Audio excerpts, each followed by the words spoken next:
Hello ஹேவிவர்ஸ். இந்த வீடியோவில் பார்த்தீங்கன்னா ஆர்ட்ஸ் ஸ்பாட் டூ மச் மூவியோட ரிவ்யூ தான் பார்க்க போகிறோம். இந்த படம் லாஸ்ட் ஃப்ரைடே தேட்டரில் ரிலீஸ் ஆன ஒரு தமிழ் படம். ஒரு 2 years பேக் ஆர்ட் ஸ்பாட் ஓட ஃபர்ஸ்ட் பார்ட் வந்தது. விக்னேஷ் கார்த்திக் தான் அந்த படத்தை டைரக்ட் பண்ணியிருந்தார். இதுவும் அந்த படத்தை இவர் தான் டைரக்ட் பண்ணியிருக்காரு. விக்னேஷ் கார்த்திக் தான். இவர் இதுக்கு முன்னாடி பார்த்தீங்கன்னா நிறைய நல்ல படங்கள் எடுத்திருக்காரு. எஸ்பெஷலி பர்டிகுலராக சொல்லலாம் அடியேன்னு ஒரு படம் எடுத்திருந்தாரு. ஜிவி பிரகாஷ் அண்ட் கௌரி கிஷான் வச்சு ஒரு 3 years பேக். அதெல்லாம் செம்ம படம்.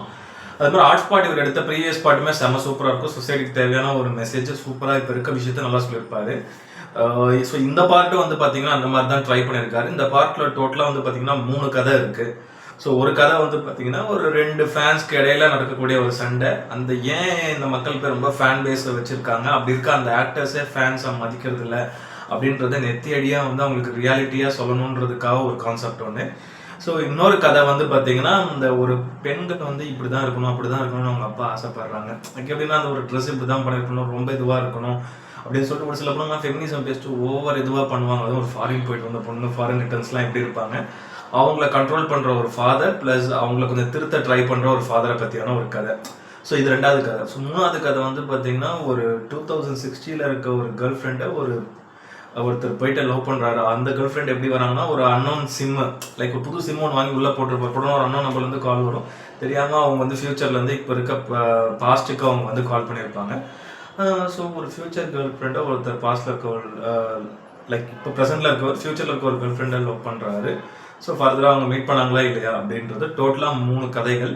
இதுக்கிடையில் ஒரு சின்ன கதை ஒன்று இருக்குது. இந்த கதையை சொல்ல வராங்க பாருங்க. ஆக்சுவலாக நீங்கள் ஃபஸ்ட் பார்ட் பார்த்துருந்தீங்கன்னா தெரியும். ஃபஸ்ட் பார்ட்டில் விக்னேஷ் கார்த்திக் கதை சொல்ல போயிருப்பார் ப்ரொடியூசர் கிட்ட. அவர் சொல்கிற கதை தான் அந்த படமாக இருக்கும் ஆர்ட் ஸ்பாட். ஆர்ட் ஸ்பாட் 2 பார்த்தீங்கன்னா பிரியா பவானி சங்கர் சொல்ல போவாங்க. ஸோ இந்த 3 கதையுமே ப்ளஸ் இவங்களுக்குள்ள ஒரு கதை ஒன்று இருக்கும். அது என்னன்றது பாருங்க, அதையே சஸ்பென்ஸாக விடுவோம். அது ஒரு சின்ன 4th கதை. ஆக்சுவலாக இந்த கதைகள்லாம் சேர்ந்தது தான் இந்த படம்.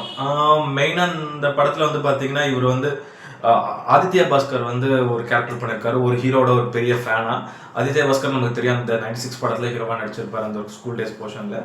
ஸோ இதில் நல்ல ஒரு சூப்பரான ஒரு போர்ஷன், ஒரு டையாட ஒரு ஃபேன் எப்படி இருப்பான், எப்படிலாம் பிஹேவ் பண்ணுவான் அப்படின்ற மாதிரியான ஒரு கேரக்டர் ரொம்ப நல்லா நீட்டாகவே அவர் பண்ணியிருக்காரு இந்த படத்தில். அதே மாதிரி ரக்ஷன் அவரும் இந்த படத்தில் ஒரு ஆக்டரோட ஒரு பெரிய ஆக்டரோட ஒரு ஃபேனாக பண்ணியிருக்காரு. யூஸ்வல் அந்த ஃபேன் பாய்ஸ்லாம் எப்படி இருப்பாங்க அந்த மாதிரியான ஒரு யூஸ்வல் கேரக்டர் ரொம்ப நல்லா நீட்டாக அவர் பண்ணியிருக்காரு. மெயினாக எம்எஸ் பாஸ்கர் அவரோட பெர்ஃபார்மன்ஸ் செமையாக இருந்தது. லைக் இந்த படத்தில் அந்த ஃபர்ஸ்ட் கதையில் அவர் வராரு. அவ்வளோ அவர் பேசுகிற ஒவ்வொரு டைலாக்கும் சும்மா நெத்தி அடி மாதிரி இருக்கும். அவர் வரதே ஒரு 10 நிமிஷம் சீன் தான். பட் ஒவ்வொரு டைலாக்கும் அவர் பேசுகிற விதம், அவரோட ஆக்டிங், அது எல்லாமே ரொம்ப சூப்பராக இருக்கும். அவர் லைக் இப்போ இருக்க நம்மளை மாதிரி எல்லாருமே சொல்லலாம். பல பேர் இப்போ லைக் நான் இந்த ஆக்டரோட ஒரு டையார்ட் ஃபேன், இந்த ஆக்டரோட டையார்ட் ஃபேன் அப்படின்னு சொல்லிட்டு இருப்போம். அதோட ஸ்டாப் பண்ணி பண்ணணும். சில பேர்லாம் பார்த்தீங்கன்னா எக்ஸ்ட்ரீமாக போயிட்டு அந்த ஆக்டருக்காக என்ன வேணாலும் பண்ணுறது, உயிரை வருவது அப்படின்ற மாதிரிலாம் இருப்பாங்க ரொம்ப வெறித்தனமாக. அவங்களாம் அந்த படத்தை பார்த்தாங்கன்னா ஒரு சில விஷயத்தை திருந்துவாங்க. அதை நீங்கள் படம் பார்த்தீங்கன்னா தெரியும். அவர் பேசுகிற ஒவ்வொரு டைலாக்கும் அவ்வளோ சூப்பராக இருக்கும். செம்ம பிரமாதமாக நடிச்சிருந்தார் இந்த படத்தில். அதே மாதிரி பார்த்தீங்கன்னா பிரியா பவானி சங்கர் அவங்க அந்த நரேட்டராக ஒரு ரோல் ஒன்று பண்ணியிருக்காங்க இந்த படத்தில். ஸோ கதையை ப்ரொடியூசர் கிட்ட சொல்கிறது அதுதான் இந்த படமே. அவங்களுக்கு தான் பார்த்தீங்கன்னா ஒரு அன்எக்ஸ்பெக்டட் ஒரு கேரக்டர் தான், ஒரு சின்ன கேரக்டர். அதே அவங்க ஒத்துட்டு நடிச்சிருக்காங்க. பட் நல்லா இருந்தது அவங்க கேரக்டர். இந்த படத்துக்கு ஒரு முக்கியமான ஒரு கேரக்டர்ன்றதுனால அவங்க நடிக்க கொடுத்துட்ருக்காங்க.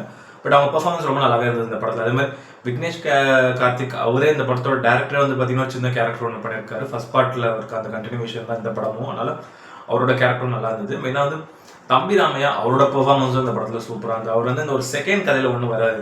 ஏன்டா நம்ம பொண்ணை ஃபாரின் கிடக்கும்போது ஹோம்லேயே அமைச்சா இப்போ இவ்வளோ மாடர்னாக வந்திருக்காளே, நம்ம என்ன ஆகுது, நம்ம சுற்றி இருக்கவங்க நினைப்பாங்க அப்படின்ற நினைக்கிற ஒரு ஃபாதர் கேரக்டர் தான். பட் ஆனால் அவர் கொஞ்சம் ஒரு ரியாலிட்டியான ஒரு ஃபாதர் கேரக்டர். அது பிரமாதமாக பண்ணியிருக்காரு இந்த படத்தில். லைக் ஒரு சில இடங்களில் அவர் பேசுகிற டைலாக்காக இருக்கட்டும், ப்ளஸ் இப்போ இருக்க சொசைட்டிக்கு இப்படி தான் பொண்ணுங்க இருக்கணும் அப்படின்னு சொல்கிற விஷயமா இருக்கட்டும், ஒரு சில விஷயம் தான் உங்களை மாற்றிக்க சொல்கிறேன்னு சொல்கிறார். ஒரு சில சம்பவம்லாம் பண்ணுவார் உள்ளுக்குள்ளே. லைக் அதெல்லாம் சூப்பராக இருக்கும், ரொம்ப ஃபன்னாகவும் இருக்கும் நிறைய இடங்களில்.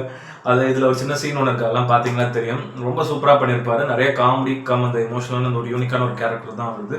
ஸோ தம்பிராமையா ரொம்ப பிரமாதமாக பண்ணியிருக்காரு. அது மாதிரி பவானி ஸ்ரீ அவங்க இந்த படத்தில் தம்பிராமையாக்கு பொண்ணாக ஒரு ஒன்று பண்ணியிருக்காங்க. ஒரு நீட்டான ஒரு ஆட்டிடியூடாக இருக்கக்கூடிய ஒரு கேரக்டர் தான். இப்போ ஒரு ஃபாரின் ரிட்டர் அப்படி ஒரு ஆட்டிடியூட் கட்டுவோம், அந்த மாதிரியான ஒரு கேரக்டர் தான். அது ரொம்ப நல்லா நீட்டாக அவங்க பண்ணியிருக்காங்க பர்ஃபார்மன்ஸ் வைஸ். அதே மாதிரி அஸ்வின் குமார் நம்ம தலைவர் 40 கதை, லைக் அவரை அப்படி சொல்ல வேணாம் இனிமேல். பட் ஆனால் அவர் அதுக்கு ஃபேமஸான ஆள். அவர் பார்த்தீங்கன்னா இந்த படத்தில் ஒரு முக்கியமான ஒரு கேரக்டர் பண்ணியிருக்காரு. ஒரு சூப்பாயாக இருந்து பார்த்தீங்கன்னா இது அவரோட கதை 3rd கதையாக வரும். ஒரு சூப்பாயாக இருந்து அப்புறம் ஒரு ஃபியூச்சரில் இருக்க ஒரு கேர்ள் ஃப்ரெண்டை லவ் பண்ணுவார். டைம் ட்ராவல், அது ஆக்சுவலி டைம் ட்ராவல் ஃபோன் கால்னு சொல்லலாம். டைம் ட்ராவல் மிஷன் கூட கிடையாது, ஒரு டைம் ட்ராவல் ஃபோன் கால் ஒரு சிம் மூலிமா. ஸோ இப்படி லவ் பண்ணார். அதுக்கப்புறம் அந்த பொண்ணு அவங்க லைஃப்பில் நேரில் வந்தாங்களா இல்லையான்ற மாதிரி ஒரு கேரக்டர் தான். ரொம்ப நல்லா நீட்டாக இருக்கும். ஒரு எமோஷனலான ஒரு லவ் ஸ்டோரி தான் அந்த 3rd பார்த்து. இவருக்கேற்ற ஒரு கதை தான். ஸோ இவரும் முடிஞ்சளவுக்கு ரொம்ப நல்லா நீட்டாகவே நடிச்சிருக்காரு இப்போ. ஸோ இந்த கதையில் அதேமாதிரி வந்து பார்த்தீங்கன்னா சஞ்சனா திவாரி அவங்க தான் அந்த ஃபியூச்சர் கேர்ள் ஃப்ரெண்டாக இருக்காங்க அவருக்கு.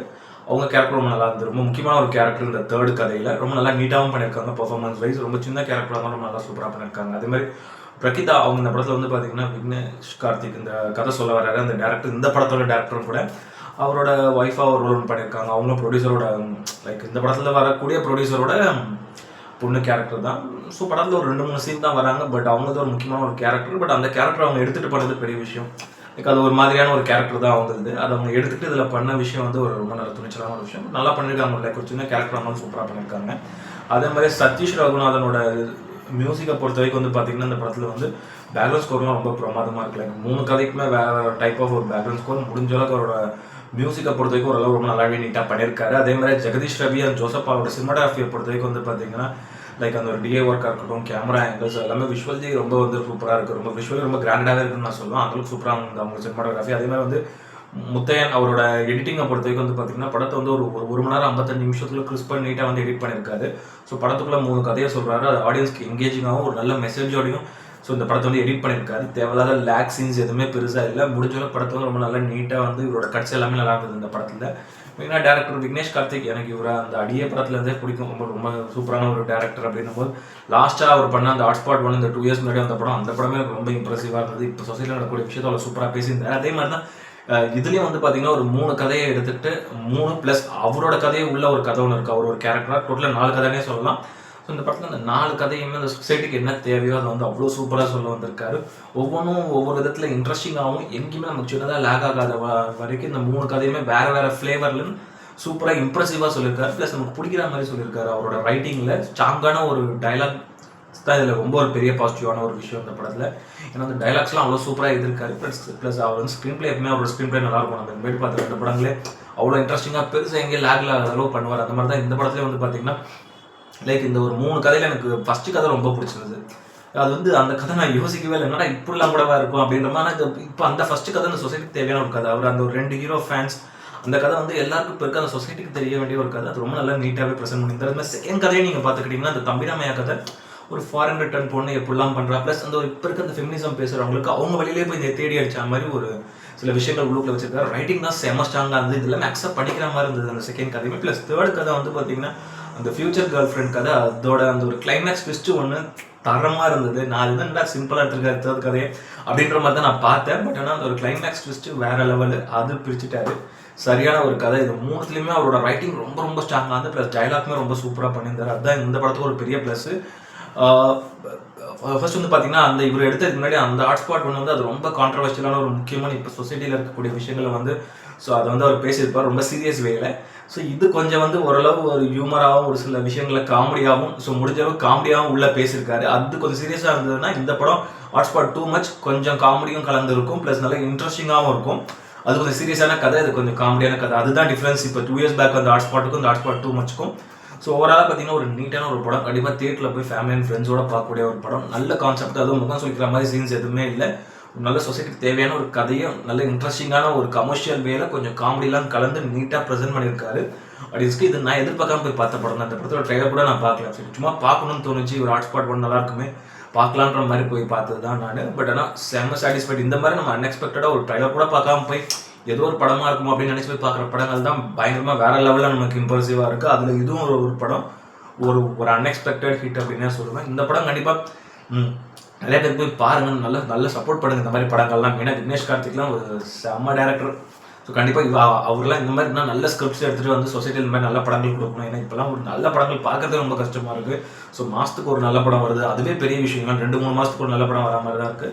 பட் இது ரொம்ப ஒரு நீட்டான ஒரு படம். கண்டிப்பாக போய் பாருங்கள். இந்த படத்துக்கு ரேட்டிங் வந்து பார்த்தீங்கன்னா 10க்கு வந்து ஒரு 7.5 கொடுப்பேன். அதுக்கு ஒரு ஒர்த்தான ஒரு நீட்டான ஒரு படம். இந்த வீடியோ பிடிச்சதுன்னா லைக் பண்ணுங்கள், கமெண்ட் பண்ணுங்கள், ஷேர் பண்ணுங்கள், இந்த சேனல் சப்ஸ்கிரைப் பண்ணுங்கள். இந்த வீடியோட லிங்க்கை உங்கள் ஃப்ரெண்ட்ஸ் எல்லாருக்கும் ஷேர் பண்ணுங்கள். இன்னொரு நல்ல வீடியோவில் மீட் பண்ணலாம். Okay friends, thank you, by.